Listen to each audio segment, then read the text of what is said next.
কখনো কোনো খাবার সম্পর্কে না জেনে সেটা অর্ডার দেওয়া উচিত না। আজকে আমাদের সাথেও একটা খারাপ এক্সপিরিয়েন্স হয়ে গিয়েছে। দিন হলো ব্যাঙ্গালোরে আসছি। আজকে গিয়েছিলাম ব্যাঙ্গালোরে নারায়ণের পাশে A2B রেস্টুরেন্টে। এটা দেখলাম সাউথে অনেকগুলোই ব্রাঞ্চ আছে এবং চেন্নাই, হায়দ্রাবাদ সব জায়গায় এই রেস্টুরেন্টটা আছে। এটা পিওর একটা ভেজ রেস্টুরেন্ট। ওদের খাবারের আইটেমগুলো আমাদের বাঙালি খাবার থেকে অনেকটাই ভিন্ন।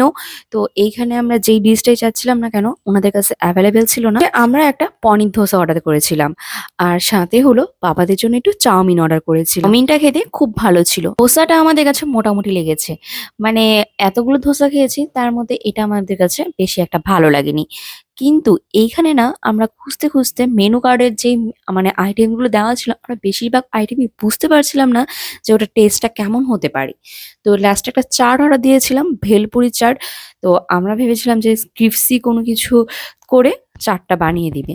বাট যখন চাটটা আমাদেরকে সার্ভ করা হয়েছে আমি আর দিদি সম্পূর্ণ তাকিয়েছিলাম চাটের দিকে, কারণ এটাকে এক কথায় মুড়ি মাখা বলা যায়। একেই বলতেছে এটাকে নাকি ভেলমুড়ি চাট বলে, কিন্তু আমরা মেনু কার্ডে তো সেরকম কিছু দেখলাম না। যাই হোক, লাস্টে হলো 1 কাপ ফিল্টার কফি খেয়ে বাড়ি চলে আসলাম। এই এক নতুন অভিজ্ঞতা হলো, এখন থেকে কোনো আইটেম সম্পর্কে না জেনে অর্ডার দিব না।